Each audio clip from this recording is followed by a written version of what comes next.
సంవత్సరం ప్రారంభమైనప్పటి నుంచి ఇప్పటి వరకు కూడా ఎంతో మంది మరణించారు. ఎక్కువ రోజులు కాకపోయినా మరణాల సంఖ్య మాత్రం ఆగలేదు.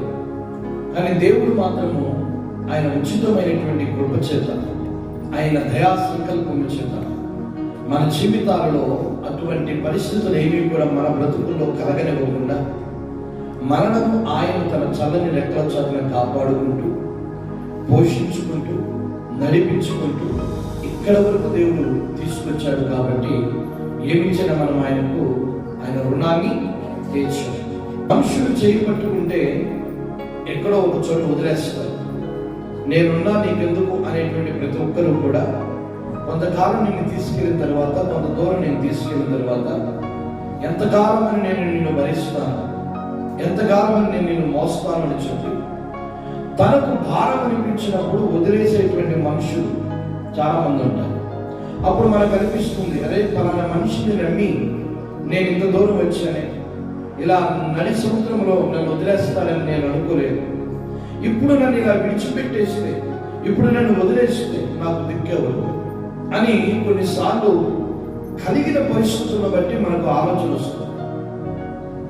కానీ దేవుడు ఎప్పుడూ కూడా మనల్ని వదిలిపెట్టేవాడు కాదు. మనం వదిలిపెట్టి మనం దూరంగా వెళ్ళిపోతున్నా దేవుడు చేయి పట్టి లాక్కునేటువంటి స్వభావం. అందుకనే ఒక మాట రాయబడుతుంది, లోబడనొల్లని ప్రజల వైపు దినమంతయు నా చేతులు చాపుచున్నాను అన్నాడు. ఎవరి వైపు చాపుతున్నాడు?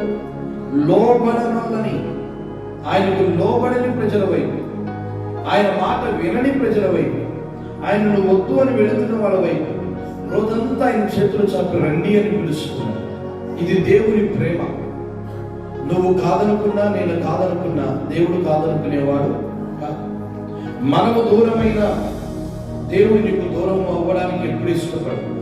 మనమే దూరం అవుతున్నాం కొన్నిసార్లు. దేవుడి యొక్క దయా కిరీటం మన మీద ఉండాలి అంటే దేవుని యొక్క మాట మనకు చాలా అవసరం. ఎవరైనా మాటిస్తే మర్చిపోతారు, కానీ దేవుడు మాటిస్తే మర్చిపోయేవాడు కాదు. ఎవరైనా ఏదైనా చెప్తే చెప్పిన దాన్ని కొంతకాలం గుర్తు పెట్టుకుని ఆ తర్వాత నేను అన్నానా అనే ఉంటానేమో, లేదా నాకు గుర్తులేదేమో అని ఇలా మాటలు మార్చేసి పరిస్థితులను బట్టి తప్పుకుని తిరగడానికి ప్రయత్నం చేస్తారు. కానీ దేవుడు మాట్లాడాడు, దేవుడు చెప్పాడు అంటే ఖచ్చితంగా ఆయన ఏం చేస్తాడు? మాటలు నెరవేరుస్తాడు. పరిశుద్ధ గ్రంథమైన బైబిల్ నుంచి సంఖ్యాకాండము 9వ అధ్యాయం 18 నుంచి 20వ వచనం వరకు నుంచి కానానికి వెళ్ళేటువంటి ఆ ప్రయాణ కాలంలో వారు చేసినటువంటి ఒక మంచి పని ఏమిటి అంటే, వారు నిలబడవలసి వచ్చినా, వారు ప్రయాణం చేయవలసి వచ్చినా, వారు గుడారం వేసుకోవలసి వచ్చినా ప్రతి సమయంలో కూడా దేవుడు మాట్లాడి, దేవుడు చెబితేనే ఆయన మాట ప్రకారమే వారు చేశారు. దేవుని నోటి మాట ప్రకారం జీవించిన ఏ ఒక్కరూ కూడా ఎక్కడా కూడా ఫెయిల్ అవ్వరు. కొన్నిసార్లు మనం ఫెయిల్ అవడానికి కారణం ఏమిటి? కొన్నిసార్లు మన జీవితంలో మనము ఇబ్బందులు పడడానికి కారణం ఏమిటి అంటే, దేవుడు మాట్లాడుతూ ఉంటాడు, దేవుడు చెబుతూ ఉంటాడు, కానీ ఆ మాటలు మనం పక్కన పెట్టి మన సొంత నిర్ణయాలతో, మనకు నచ్చిన రీతిలో, మనకు వచ్చిన ఆలోచనతో మన ప్రయాణాన్ని సాగిస్తూ ఉంటాం. అందుకనే కొన్నిసార్లు మన జీవన విధానంలో, మన ప్రయాణంలో ఫెయిల్ అయిపోతూ ఉంటాం, కష్టాల పాలవుతూ ఉంటాం. బాగానే ఉంది అనుకుంటూనే గోతులో పడిన వారం అవుతాం. కానీ ఈ సంవత్సరం దేవుని దయ నీ కుటుంబం పైన నిలిచి ఉండాలి అంటే, ఈ సంవత్సరము దేవుని కృపలను వర్ధిల్లాలి అంటే, ఈ సంవత్సరం నువ్వు ప్రారంభించిన దాంట్లో దేవుడు కూడా నువ్వు ఫెయిల్ అవ్వకూడదు అంటే, నీవు స్థిరముగా నిలబడి జయమును పొందాలి అంటే, ఈ సంవత్సరంలో నీవు ఏది చేసినా దేవుని నోటి మాట చొప్పున చేయడానికి ఒక తీర్మానం చేసుకోవాలి. కానీ దేవుని నోటి మాటను పక్కన పెట్టేస్తే మనం సాధించగలిగిందేది లేదు. అది మనం గుర్తుపెట్టుకోవాలి. భగవంతుడు ఎప్పుడూ కూడా మనకి ఏదైనా చెప్తున్నాడు అంటే, ఒకవేళ హెచ్చరిస్తున్నాడు అంటే, ఒకవేళ గద్దిస్తున్నాడు అంటే ఏది చేసినా మన క్షేమము కోరి, మన మంచి కోరి దేవుడు ఎప్పుడు మాట్లాడుతూ ఉంటాడు. దేవుని మాటను ఎప్పుడూ కూడా మనము అపార్థం చేసుకోకూడదు. దేవుని మాటను ఎప్పుడూ కూడా మనము ఆ మాటలను బట్టి కోపముతో ముందుకు వెళ్ళకూడదు, సనుగుకోకూడదు. ఎందుకని అంటే ఆయన మాట పరిస్థితులను మార్చగలిగినటువంటి మాట. ఆయన మాట ప్రభావము కలిగినది. ఈ లోకంలో ఉన్న వ్యక్తుల యొక్క మాటలు, నాయకుల మాటలు, అధికారుల మాటలు, వారి యొక్క ప్రభావము కొంతకాలమే నిలిచి ఉంటుంది. వారికి ఉన్నటువంటి అధికారం, లేదా వారికి ఉన్నటువంటి ప్రభావం, లేదా వారికి ఉన్నటువంటి ఇదిని బట్టి, ఒక 5 ఏళ్ళు 3 ఏళ్ళు వారికి ఉన్న పవర్ని బట్టి వారి నోటి మాటకు ఒక వాల్యూ ఉంటుంది. ఆ అధికారం పోయిన తర్వాత, ఆ పవర్ పోయిన తర్వాత వారి నోటి మాట చెల్లదు. మనుషుల నోటి మాటలు వ్యక్తిగతంగా కానీ, ఒక పదవిలో ఉన్న వ్యక్తుల యొక్క మాటలు కానీ, అవి కొంతకాలం వరకే వాటి యొక్క పవర్ ఉంటుంది, వాటి ప్రభావం ఉంటుంది. ఆ తరువాత నువ్వు చెప్పినా ఎవరు నిన్ను పట్టించుకో. నువ్వు పదవిలో లేవు కాబట్టి, నీకు ఆ ప్రభావం లేదు, ఆ పవర్ లేదు కాబట్టి మాట్లాడని ఏదో మనిషి మీద గౌరవంతో తలుగుతారే తప్ప దాని గురించి పట్టించుకునేవారు. కానీ దేవుని యొక్క నోటి మాటకున్న ప్రభావము ఒక సంవత్సరానికో, ఒక 5 ఏళ్లకో, ఒక 10 ఏళ్లకో పోయేది కాదు. ఆయన నోటి మాటకున్న ప్రభావం శాశ్వత కాలం ఉంటుంది. కనుకనే మన జీవితంలో దేవుని నోటి మాటకు మనం విలువనిచ్చి సాగితే, ఈ సంవత్సరంలో ఆయన మాటను నువ్వు ప్రేమిస్తే, ఆయన చెప్పే మాటలను నువ్వు విలువనించి గౌరవించి ముందుకు వెళితే, ఆ మాట నీ బ్రతుకు ఒక మంచి దారి చూపిస్తుంది. మనుషుల మాటలన్నీ కూడా వ్యర్థమైపోతాయి ఏదో ఒక రోజు, కానీ దేవుని మాట స్థిరంగా నిలబడుతుంది. ఇశ్రాయేలీయులు ఐగుప్తు నుంచి ప్రయాణమై వారు కనానుకు చేరే ప్రయాణంలో ప్రతి విషయంలో కూడా దేవుని మాటకు విలువనిచ్చారు. ఈ జీవితం కూడా మనకు ఒక ప్రయాణం లాంటిదే. ఆనాడు ఐగుప్తు నుంచి కానానుకు ప్రయాణమైనట్లుగానే ఈ లోకం అనే ఐగుప్తు నుంచి పరమకాలాలకు మన ఈ జీవన ప్రయాణం సాగుతుంది. ఆయన నోటి మాట చొప్పున అంటే అది, ఆయన వెళ్ళమంటే వెళ్ళడం, ఆయన ఆగమంటే ఆగడం, ఆయన చేయమంటే చేయడం, వద్దంటే మానేయడం. ఇది దేవుని నోటి మాట చొప్పున నీవు జీవించడం అంటే. ఈ సంవత్సరంలో నీవు కూడా ఒక తీర్మానం చేసుకో, నేను కూడా దేవుని నోటి మాట చొప్పునే ఈ జీవన ప్రయాణంలో నేను కొనసాగుతాను అని. దేవుని మాటకు నేను ఎందుకు విలువనివ్వాలి? కొంతమందికి ప్రశ్న, నాకు జ్ఞానం లేదా, నాకు ఆలోచనలు రావా, నేను అందరికన్నా బాగా తెలివిగా నిర్ణయాలు తీసుకోగలను, నేను ఒక్కసారి నిర్ణయించుకున్నాను అంటే దాన్ని ఎవడు ఏం చేయలేడు, మార్చలేడు, నా నిర్ణయం అసలు తప్పే కాదు, నా ఆలోచన తప్పే కాదని కొంతమంది వారికి ఉన్నటువంటి జ్ఞానాన్ని బట్టి, వారికి ఉన్న స్థితిని బట్టి మాట్లాడుతూ ఉంటారు. రైట్, నీకున్న జ్ఞానం మంచిదే, తక్కువేమి కాదు. కానీ మనుషుని జ్ఞానము దేవుని దృష్టికి వెర్రితనము అని రాయాలి. అంటే అర్థం ఏమిటంటే, మనుషుని జ్ఞానము దేవుని ముందు ఎందుకు పనిచేయదు. ఎంతటి మహాజ్ఞాని అయినా, ఎంతటి తెలివి గలవాడైనా, ఎంతటి నిర్ణయాలు తీసుకోగలిగిన వ్యక్తి అయినా, ఒకసారి నువ్వు నిర్ణయించుకున్నావంటే దాన్ని ఎవడు కాదనలేడు అన్నటువంటి సామర్థ్యం నీకున్నా, దేవుని మాటకు నువ్వు నేను విలువనివ్వకపోతే, దేవుని మాట చొప్పున నువ్వు నేను మన జీవితాన్ని, ప్రయాణాన్ని కొనసాగించకపోతే, ఎక్కడ ఒక చోట గోతులో పడతా ఖచ్చితంగా దేవుని వైపు చెయ్యి చాపాల్సి వస్తుంది. పడిన తర్వాత చెయ్యి చాపే కన్నా ముందు నుంచే మన చెయ్యి ఆయన వైపు మనం చాపితే, ముందు నుంచే దేవుని పైన మనం ఆధారపడితే ఇది మనకు మేలు. కాబట్టి జ్ఞాపకం చేసుకుందా, దేవుడి చెప్పిన మాట ఏమిటంటే, దేవుని నోటి మాట చొప్పున మన ప్రయాణము కొనసాగాలి. దేవుడు మనకి ఏది చెప్పినా మంచి చెబుతాడు, దేవుడు మనకి ఏది చెప్పినా మేలు చేయమని చెబుతాడు. భగవంతుడు ఎప్పుడూ కూడా మనుషులకు పాడైపోమని చెప్పడం. మనమే ఆయన మాటలు వినాలంటే కొన్నిసార్లు బాధపడుతూ ఉంటాం. దేవుని మాట మనకు మేలు చేసే మాట అయినప్పుడు శ్రద్ధగా వినడం నేర్చుకోవాలి.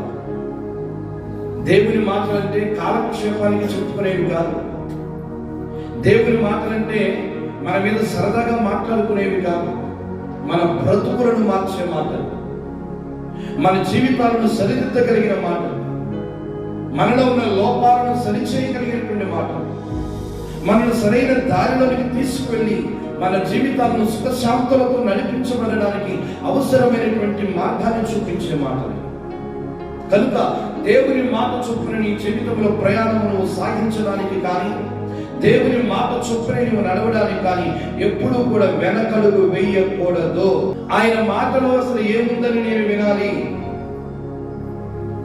బైబిల్లో రాయబడుతుంది, యెహోవా స్వరము ప్రభావము గలది అని రాయబడింది. దేవుని మాట చాలా ప్రభావముతో నింపబడింది. ఇందాక నేను చెప్పినట్లుగా మనుషుల మాటలకున్న ప్రభావము, మనుషుల మాటలకున్నటువంటి ఆ పవరు కొంతకాలం మాత్రమే. అది పదవిలో ఉన్నంత వరకు, లేకపోతే ఆ హోదాది ఉన్నంత వరకే. కానీ దేవుని మాటకున్న ప్రభావం, దేవుని స్వరానికున్న ఆ పవర్, ఆ ప్రభావము శాశ్వత కాలం నిలిచి ఉంటుంది.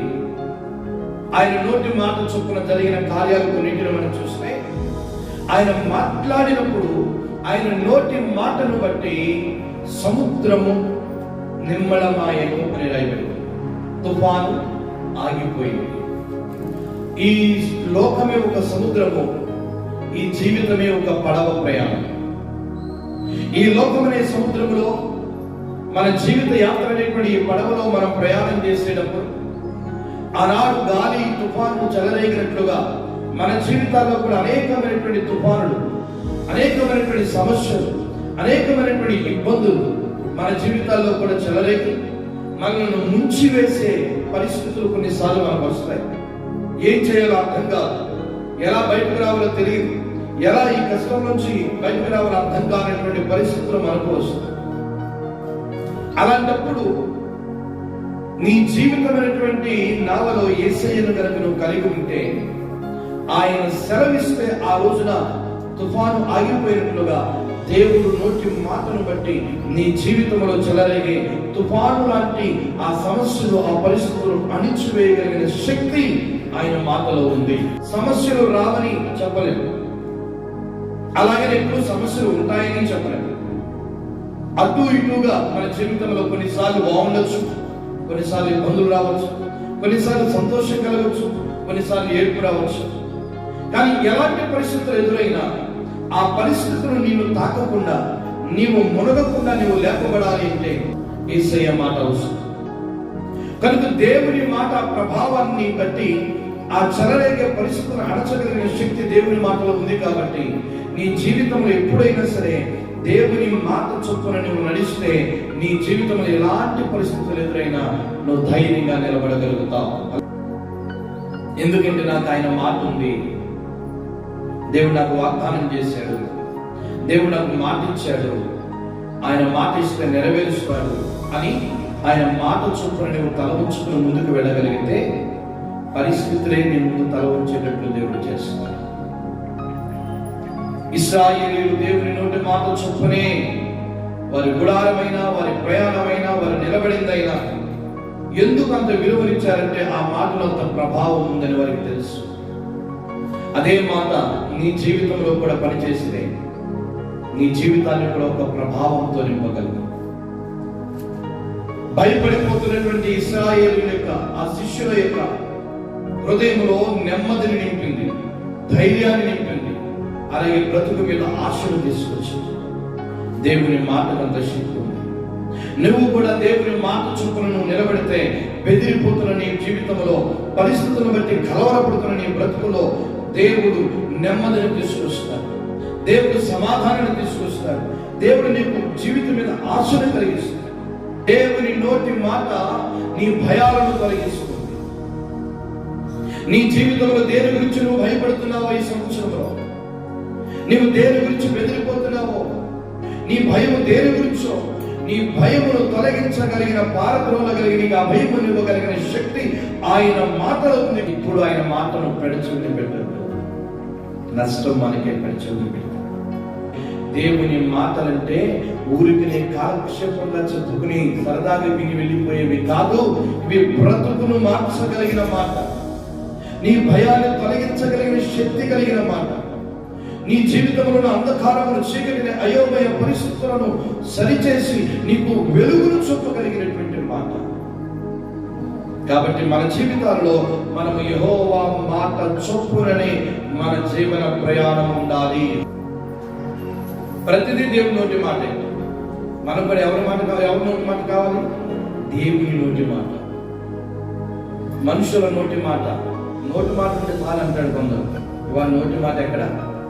వాళ్ళు అన్నవాడు తెల్లారికి గంటకే నిమిషానికే మార్చేస్తున్నారు మాట. భూమి ఆకాశంలో గతించిపోయిన సూర్యచంద్ర నక్షత్రములు లయమైపోయిన ఆయన ఇచ్చిన మాటలో సున్నా అయినను పొల్లైనను తప్పిపోకుండా నెరవేరుస్తాడు దేవుడు. ఆయన మాట అలా స్థిరమైన జీవితమని ఈ ప్రయాణంలో ఎదురైన ప్రతి ఆటుపోటుల్లో నీవు తట్టుకుని నిలబడి జయమును పొంది గమ్యానికి చేరడానికి నువ్వు చేయవలసిన ఒకే ఒక పని, నీ సొంత ఆలోచనలతోనో నీ సొంత నిర్ణయాలతోనో కాకుండా దేవుని మాట చొప్పున నీ ప్రయాణాన్ని సాగించు. దేవుని మాట చొప్పున నువ్వు ముందుకు వెళ్ళు. నీ ముందు ఏ అడ్డంకులున్నా ఆ మాట ప్రభావం చేత సమస్తాన్ని తొలగించి ఇశ్రాయేలును ముందుకు నడిపించినట్లుగా, ఇశ్రాయేలును మోసుకుంటూ వచ్చినట్లుగా ఈ సంవత్సరం అంతా దేవుడు నిన్ను నడిపిస్తాడు. ఈ సంవత్సరం అంతా ఆయన రెక్కల పైన నిన్ను మోస్తాడు. అలాంటి కృప దేవుడు మనందరి జీవితాలలో దయచేయును గాక.